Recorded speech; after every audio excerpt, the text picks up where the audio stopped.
BJP ने राहुल गांधी पर फिर साधा निशाना। प्रवक्ता गौरव भाटिया ने कहा, राहुल गांधी का चरित्र देश विरोधी, वे एंटी इंडिया फोर्स का हिस्सा।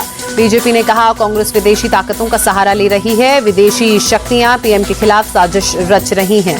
अपने संसदीय क्षेत्र रायबरेली के दौरे पर राहुल गांधी स्थानीय लोगों से मुलाकात कर उनकी समस्याएं सुनी। मायावती हमारे साथ आती तो बीजेपी कभी नहीं जीतती, रायबरेली में बोले राहुल गांधी। मायावती की राहुल गांधी को नसीहत, ट्वीट कर लिखा, दूसरों पर उंगली उठाने से पहले अपने गिरेबान में झांके।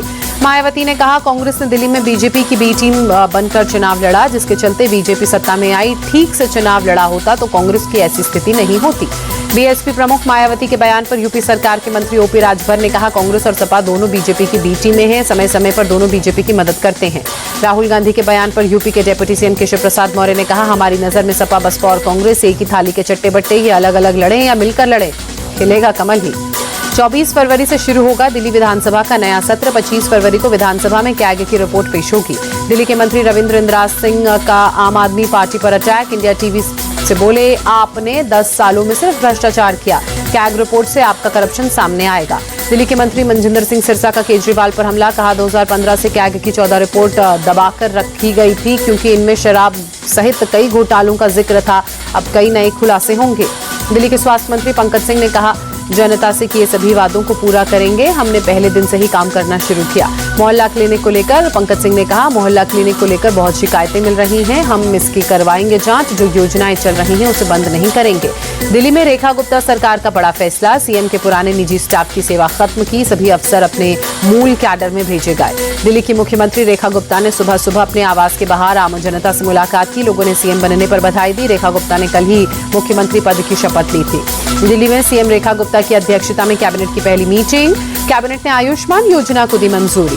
दिल्ली की पूर्व सीएम आतिशी ने बीजेपी पर साधा निशाना। कहा, अगर मोदी जी की गारंटी होती तो पहली कैबिनेट की बैठक में 2500 देने की योजना पारित होती।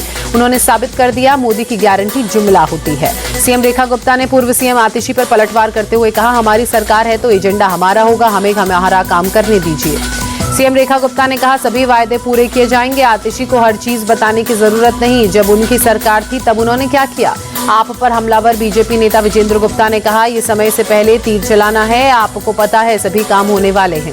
दिल्ली को लेकर बीजेपी महासचिव तरुण चुग ने कहा, दिल्ली में अब विकास की गाड़ी नहीं रुकेगी, सभी वादों को बीजेपी पूरा करेगी। यूपी विधानसभा में बजट पर चर्चा। मुख्यमंत्री योगी आदित्यनाथ ने कहा, यूपी की विकास दर अच्छी स्थिति में है, हर सेक्टर में ग्रोथ रेट में बढ़ोतरी हुई।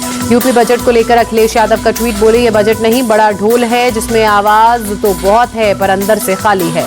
सीएम योगी का अखिलेश पर अटैक। विधानसभा में बोले, पर्सनल एजेंडे वालों को भारत की तरक्की अच्छी नहीं लग रही है, वो कहते हैं भारत कभी विकसित नहीं बन सकता।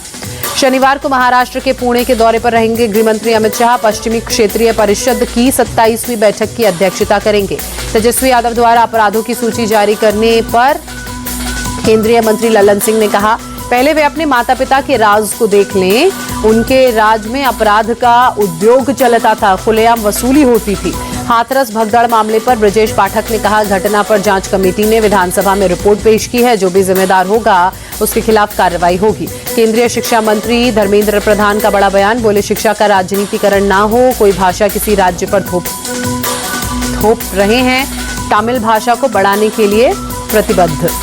पीएम मोदी ने स्कूल ऑफ अल्टीमेट लीडरशिप के पहले संस्करण का उद्घाटन किया। भारत मंडपम में पीएम मोदी के साथ भूटान के पीएम भी मौजूद रहे। प्रधानमंत्री मोदी ने कहा, school of ultimate leadership Bharat की सोशल लाइफ की सोल बनने वाला है, भविष्य युवा साथियों का इंतजार कर रहा है। पीएम मोदी बोले, हर भारतीय विकसित भारत के लिए काम कर रहा है, व्यक्ति निर्माण से ही राष्ट्र निर्माण संभव। मोदी ने कहा, जीवन के हर क्षेत्र में कुशल नेतृत्व की जरूरत, लक्ष्य और दिशा पर ध्यान रखना बेहद जरूरी।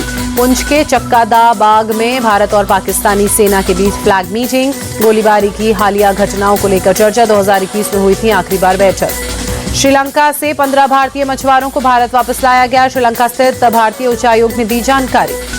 एसआईटी ने चार्जशीट में कहा, हिंसा भड़काने को लेकर सर्वे को रोकना था मकसद, वकील विष्णु शंकर जैन को मारने की भी थी साजिश।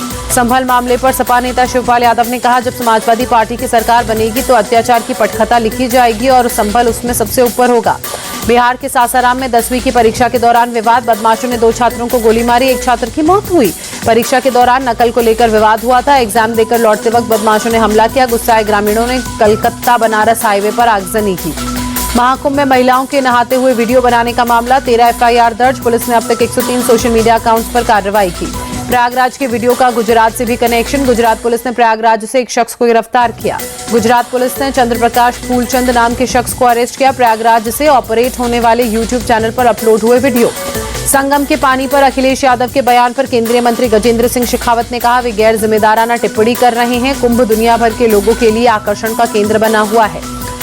महाकुंभ के पानी को लेकर सीपीसीबी की रिपोर्ट को साइंटिस्ट अजय कुमार सोनकर ने नकारा। कहा, गंगा जल में किसी प्रकार का कोई संक्रमण नहीं, गंगा का जल अल्कलाइन है। अजय कुमार सोनकर ने 5 घाटों के पानी का सैंपल लेकर जांच की। पानी में मिला बैक्टीरियोफेज। पानी में गंदगी के बावजूद बैक्टीरियोफेज की वजह से पानी की शुद्धता बरकरार।